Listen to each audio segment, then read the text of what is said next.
Now, the rest of the story. Alright, welcome back. Out here working on or baling up this very, very, very heavy material. Now this is grass that you guys saw me cut and ted the last couple videos. Now, it's been a couple days since it's been tedded out. This stuff is so heavy. While that tedder did do its job, Ryan came through and raked it last night because I was planning on making it last night or yesterday afternoon. But even after he got done raking it, when he rolled it up, the material was still fairly moist yet. You could feel the moisture in the hay when we were picking it up and checking it. So we actually opted to leave it sit, and we came back today and we're finishing it up. I did 60 bales yesterday on that section of this piece. I'm creeping up on 100 bales on this section. I'll hit 100 bales pretty easily. The only thing is that I'm concerned about right now is a couple things. First and foremost, the first thing I'm not worried about is getting this stuff off the field, because Dad and Ryan are both working together. Ryan's using the 40-20 and my bale carrier. Dad's using the Bobcat. No, we opted not to use the JCB because to bring the JCB down here, we need to use the flatbed trailer.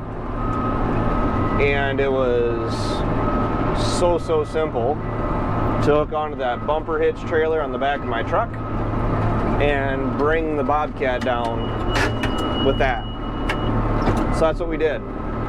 And because I'm having to drive so slow, I mean, I'm pushing it more than what I'd really like, but here's the thing, it's 4:30 right now, and they're starting to say that we're gonna have rain showers tonight, but they're awfully vague as to when we're gonna get them. So I'm worried about getting these dozen passes or so rolled up and off the field. And I slipped the clutch a couple times in this baler.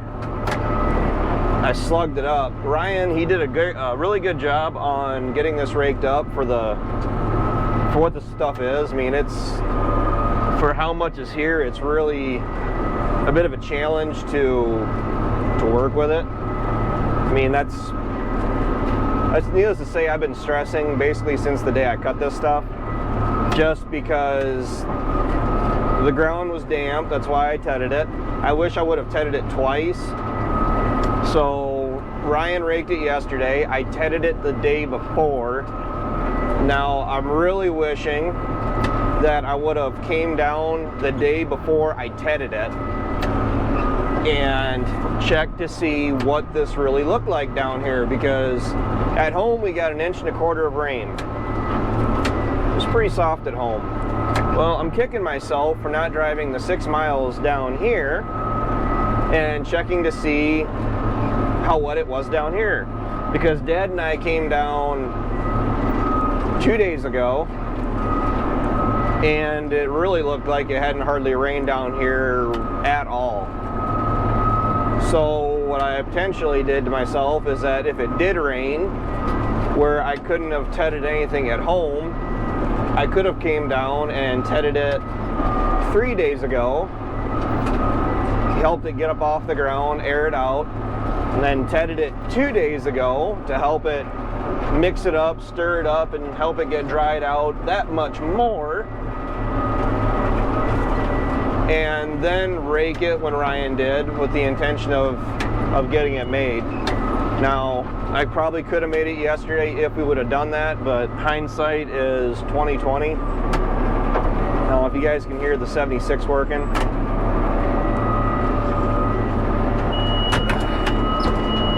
Say Dad rolled, this is actually a bale Dad rolled out. I had two that I got a little overzealous, and when I backed up, if you guys can hear the beep, I thought it was the second beep, but it was the first beep. So I went and opened up the end gate, and the net wrap wasn't done wrapping yet. So I had a little bit of a crud bail. Not bad because it's wrapped up right now, but it was the expense of burning through 3 wraps of net wrap. This baler, I don't know if I've really made the point too much in the past, but I absolutely love this baler. I mean, yes, I've broken the shaft on it twice from the center gearbox that the power takeoff goes into, that cross shaft. Tyson just broke it on his not that long ago, like the first time. I've broken it twice on this baler, and it's one of those wear parts that I really need to just go and get another one and have it in the machine shed, because you know what? I don't see getting rid of this baler within the next 5, potentially even the next decade, because I like this thing just literally that much. It is fairly reliable. Bearings go out. There's not much you can really do about that. One thing that I'm going to do as a preventative measure, as a preventative measure is I'm planning on getting to Tyson's, the store, the supply store, not Tyson's, Canada, and get one of those laser heat detectors, because dust flying off that bail made it look like it was on fire. That was a quick sudden spike of adrenaline. And this stuff it's dry. This is gonna make some beautiful feed. And my next bale will be 100 bales, probably gonna be right around 110, maybe 120 at the most. I'll be happy with that. I was a little disappointed, I'm not gonna lie, for how much material I was kicking out when I started this, but I got about halfway done. Of course, I started on the short rows, stupid me, and it was really, felt like it was underperforming, even though there's a lot of material here. And we got 2/3 of this place done. So I got 160 bales total that I've rolled up, and I got 1/3 of this place to go yet. And my plan is, they're calling for a week of rain. So after that week, which if it does rain that long, we're gonna work in the combine a little bit more. We're coming down the home stretch on that. Because this is the material we weren't even planning on, that's 100 bales right here. We really didn't know we were gonna be making this stuff until within the last month, which I'm very, very grateful that we have it. This is pushing us into September just a little bit. By the time we make the last third of this place, plus I have one farm of waterways that I want to do, which it doesn't seem like a lot, but another 8 or 10 bales there I'm feeling pretty confident on. And then we have Ryan's field to make yet, so the month of September has turned into a month of haymaking. We didn't do anything, hardly nothing, in August. We let all of our hay grow out because first and second crop were just that absolutely terrible. And now we got a big flush of feed that we're dealing with. So needless to say, the feed issue has been resolved, and the cost of production on this stuff, I can tell you right now, is a lot less, because we're making it ourselves and all that, hauling it and cutting it and stressing over it. Sure beats having to go buy it, or buy it from anybody else. So That's the thing about stressing. Stressing never actually solves anything, but the thing is, the person that said that has to realize is that just because you say stressing doesn't solve anything, it isn't gonna keep a person from stressing, because they're saying rain. This stuff is all raked up. This stuff, if it got much of any rain on it at all originally, maybe I should go up and do a video on the actual bales once we're done here, as long as it's not raining. But this is some absolutely beautiful feed. This is the best stuff. Yeah, I got Rocket here. This is the best stuff we've made this year. So I probably have to do another video on why we don't wrap our bales. I get asked that question periodically, and it's different people every time, but I think it's about time to do another repeat video as to why we don't. I want dry hay. Just a short answer right now, I want dry hay. It's easier to handle. It's more of a pain in the butt to get dry hay around, but at least I can move it from farm to farm. If I wrap it, it is stuck wherever we wrapped it until we need it for feed. Yes, we can haul it whenever we get ready to use it, but at least with this dry stuff, I can move it 365 days out of the year and know what I have in these rolls. So we got plenty of storage. Actually, we got more storage than what we normally would this year, so everything is probably going to be inside. The 90 bales or so that Ryan wrapped, they're basically forage, silage, but that's where they're going to be fed out at. That's where they're going to be. We're going to cut them out of that tube, and we're going to drive 100 feet and feed them out. This place is 6 miles from home, so if you're baling up wet feed, because, you know, not having to worry about getting it dry, just bale it, cut it and bale it, you know. I'm not going to get into a lot of details about this place, but this place can be a little bit of a bear moving the material out of here. And even as far as these dry bales, it's going to be a little bit of work to get this stuff back home. So dry bales are bad enough. I really wouldn't want to imagine how many wet bales we'd have, being that much heavier, that many more trips just to get them home and wrapped. I mean, everybody says that wrapping is supposed to be so much easier, so much more simple.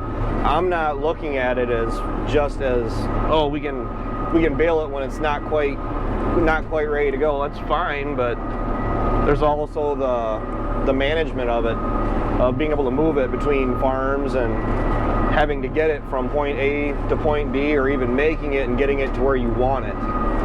So I know it seems a lot simpler to people that are watching these videos, and no, I'm not harping on anybody right now. It's just from the outside looking in, it makes sense. Don't get me wrong, I've seen other channels where it's like, why don't you do X, Y, and Z? I completely get it, but I'm just saying, as far as us, there's a method to the madness. There's reasons why we don't do things a certain way like people do around the world. So that is probably long enough for this. You guys are probably more than likely going to be riding along when I go to make the other third of this place. At least definitely when I go to start cutting it, tending it, raking it. I don't really get involved in the raking too much. Ryan did, because I was baling that when Ryan was raking this. And even that stuff, it was raked once. It wasn't tedded, but it's grass and clover. It was raked once. Dad and Ryan come down, when I was baling probably last night's video. When I was baling in last night's video, they were down here raking. We came down the next day to bale the field, and this, ideally, but the stuff in the field was just so damp. It was fine on top. It was blue sky, sunny, awesome, and the wind was actually blowing fairly adequate. I mean, it was ideal, to be honest with you. But I'm running around catching all these little areas. These windrows are wider than my tractor. They're wider than the pickup. I almost need those. I don't even know if they make them for these 566s, where they have those side wheels to help bring stuff into the machine. But I don't know. I'm getting winded now, because I'm looking down the finish line. And this stuff is going to be sitting outside for about a week. Even if it does get rained on, I wrapped this stuff 3 times. It was definitely worth the extra net wrap. I got 150 bales made. These are 60-inch tall bales. I got 150 bales made, wrapping them 3 times with 1 roll of net wrap, and I only had 1 crud bale or 1 misfire. So it actually, this machine works, or net wrap just works so much better as long as you have it feeding in properly. You have everything, all the kinks worked out where you don't have to worry about it rolling on the back rolls. And if you're putting more net wrap in, it gives it that much more time to feed onto the rails better and wrap these bales. These bales look absolutely awesome. Even Dad was saying he started hauling in the first load. I mean, from the tractor seat, yeah, they look nice, but Dad said they are looking absolutely awesome. So that makes me feel good, because I was a little sick to my stomach the moment that I came down to cut this stuff, just realizing how heavy it was and trying to get it dried down, trying to get it rolled up, and trying to get it up out of the field. If it does rain for the next few days, it's up where we can get to it, so we can load the trailer, load the bale carrier, if there's enough of us around to do it. Otherwise, if it's just me trying to do it in my free time, I'll be using the 76 and my bale carrier, hauling them back home with this.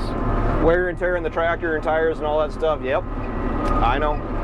I understand. I understand the ins and outs and the expenses and inputs on an operation, and I'm constantly running the numbers in my head as far as making sure that this isn't costing me more than what it's worth. So, all right. Thanks for tuning in. I'm gonna talk to you guys later. All right, we're done for the day. The hay job went really well.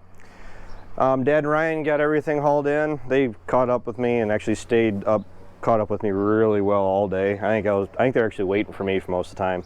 But we went through and we stacked in just a single layer in the shed here to try to help keep it out of the rain. This is all the stuff we made yesterday. I went through and already checked it. I mean, something already marked its territory on it. But it's still very cold to the touch. So I mean, it doesn't even have that, well, for those of you that don't know, but when hay or this material like this, when it's baled up, what happens is that it will start to get a smell to it, like it's warming up, and you cannot smell that whatsoever. So when it's inside like this, I mean, this is still, you guys can't see it because of the light, but this is grass and clover, and it's still green. This stuff is obviously, if I get over to the sunlight here, you guys can see it. Gotta be careful here, but I took a dive off here. This is what the hay looks like, the material looks like. It's still got its green color. It's actually almost got a little bit of that, like a bluish hue to it. But the plan is to go through, after we wait a week or so, make sure this stuff sweats out any moisture that it may still have in it, because we're a cautious bunch.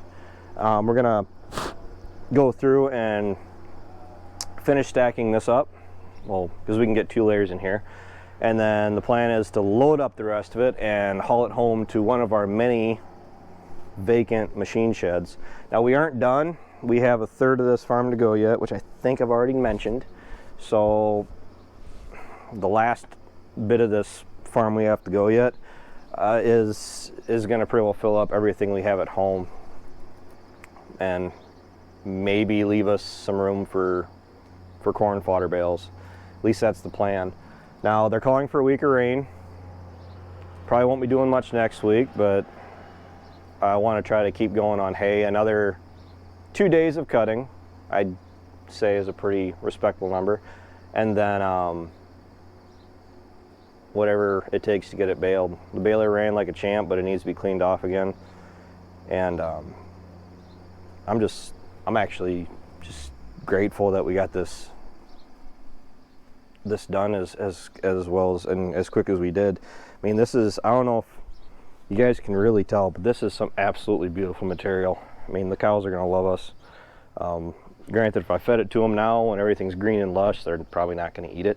But when it's like this, when it's still green and all that, the cows will love that about February when the snow's up to their tails. So there's my last bale here. That's why it looks so small, but I don't know. I'm gonna strike this one up as a win. I'm feeling pretty good right now. So, all right, thanks for tuning in. Take care, take it easy, keep in touch. The hay chronicles aren't over yet. We still have a little bit to go, and then harvest, and then corn fodder, and then tillage, and then by then it'll probably be Christmas. So, all right, talk to you later.